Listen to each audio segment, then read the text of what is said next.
Hello, hello, and welcome to My Astro Diaries podcast series.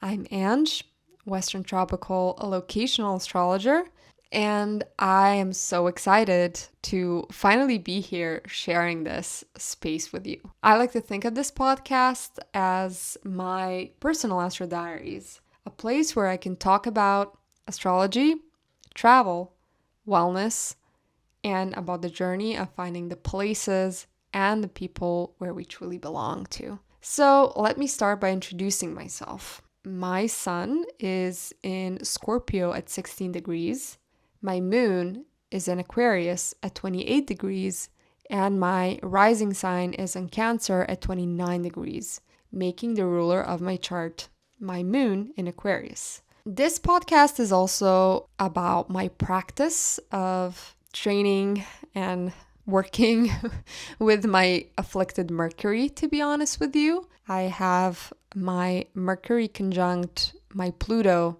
in Sagittarius in the 6th house, and the ruler of my 12th house is also Mercury, and everything in my chart points out to working with displacement, and I have been pushing this aside for a while, but now is the time to finally embrace that. The similar approach I have is with my clients. I'll always encourage them to work with their placements over time, and that's the goal, to push from subconscious to conscious, no matter if you are working with your birth chart or your astrocartography map, both applies. So yeah, that's basically a summarized version of my approach. Of course, I can talk about it for hours, but let's keep it simple in this welcoming episode. So, also part of the reason why I'm so passionate about locational astrology is because of my own personal story. I've spent time living near my Uranus DC line in Aquarius basically my whole life, and I often felt quite misunderstood here, and it was the source of my pain for a very, very long time. It was like I was speaking a language that nobody else could quite understand or even hear, along with my afflicted Mercury in my birth chart. So maybe some of you can relate to that feeling of being misunderstood or out of place. And here I am to acknowledge you and to give you understanding wherever you are related to that. Also, along with being an Aquarius dominant, and if this reaches Aquarius dominant people, I know through what type of misunderstandings have you been through throughout your life. It is so difficult to fit in with these placements. It's crazy. And just knowing that through my voice and through my work and embracing that, I can reach like-minded people. This already happened in practice. Living near Uranus DC line is also a huge blessing, believe it or not, but it started to become a blessing only when I started giving it a different perspective. Before that, I was constantly hurt, as I mentioned, and misunderstood in my surroundings. But once I have started actually working with that placement and using that conjunction of Uranus and the descendant angle, my life turned around for 180 degrees. I have met like-minded people all over the globe. I attracted my unique frequency, and ever since I don't feel lonely anymore. I don't feel misunderstood anymore. I don't mind what my surroundings are saying anymore, because I know that just my people weren't meant for me in this circle where I live, but they are out there. And with this podcast, besides my Mercury conjunct Pluto practice, I also want to reach my people on the same frequency this way and connect and genuinely make new friends. I love making friends through work. This is also a huge part of Uranus DC delights. So we will be talking about all of that. Yeah, I love sharing my stories. And throughout the past year of launching watching My Astro Diaries. I've met a lot of interesting people and I'm so grateful. Also, as there will be no sponsors or anything, I will only occasionally point out to my website, myastrodiary.com, where you can read my astrocartography diaries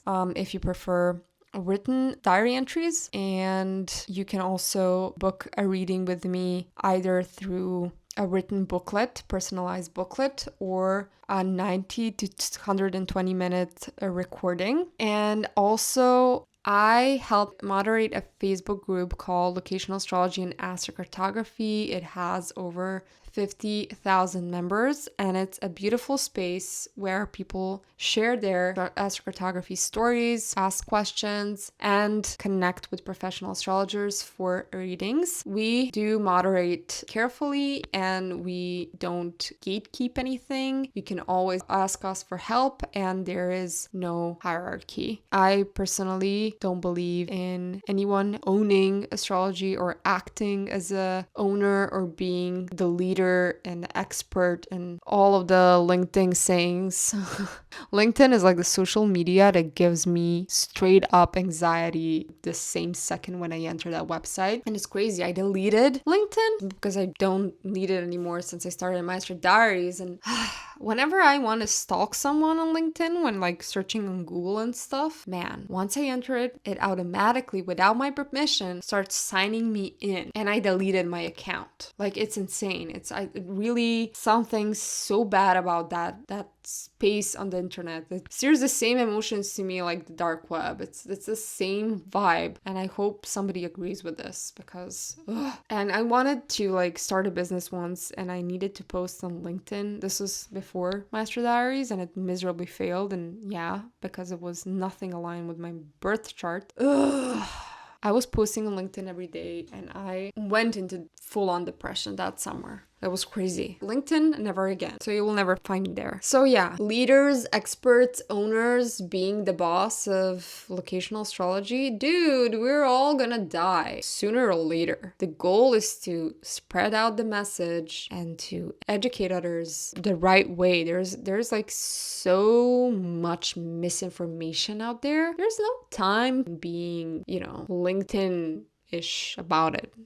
Let's just focus on boosting locational astrology and astrology in general, that people can give it a different pair of eyes through time. I'm so fed of everyone seeing it as a scammy charlatan practice, because it's not. It can be such a useful tool for daily living. Like lunar mapping on a daily basis is my mindfulness practice. Why wouldn't we just upgrade psychiatry and psychotherapy by joining them with astrology? It will never be accepted in the society, and maybe that's the charm of it, because it holds so much secrets and you literally are learning an ancient language. But at the same time, I am like torn between enjoying that beauty of mysticism by me understanding it, but I also want the whole world to understand that. If it's done the right way, without doomsday astrology, without ego, without all of that stuff that is going on that is so distracting in the end of the day,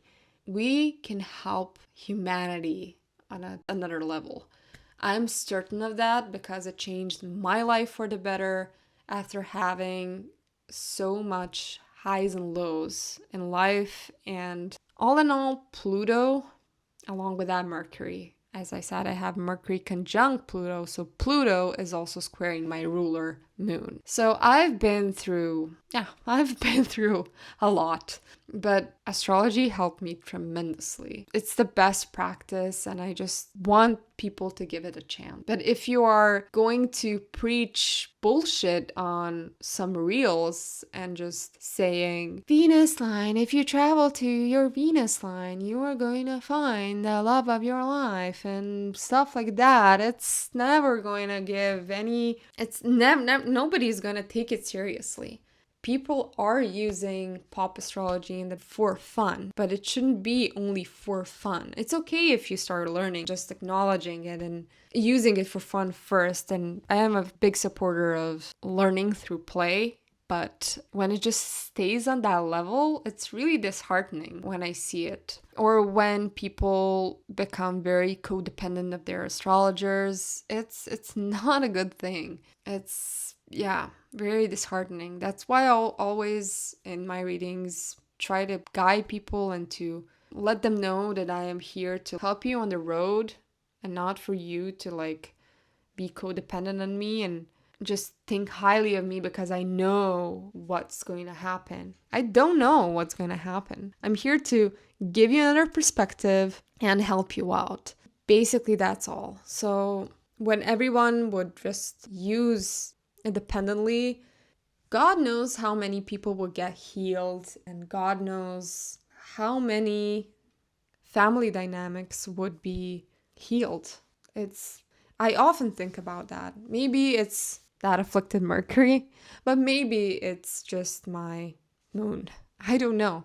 You tell me. What's your thoughts on that? I really enjoy community-driven surroundings. I'm not sure 100%, but I think that I have that in my human design as well. I'm not very much into human design. I'm like 100% into astrology, but I think that I've read something about kitchens and that I enjoy kitchen surroundings. Well, I don't like to cook at all, but like metaphorically to create with others, and that's really, really true. That really resonated, and part of me is like, I really like the bigger online community, the better. I believe in mentorship, but I don't believe in formal education and esoterical practices. That's something that we also discussed in the group a couple of times. If you search enough, you can find everything. I mean, to be honest with you 100%, I learned astrology over time by purchasing and reading books of people that resonated and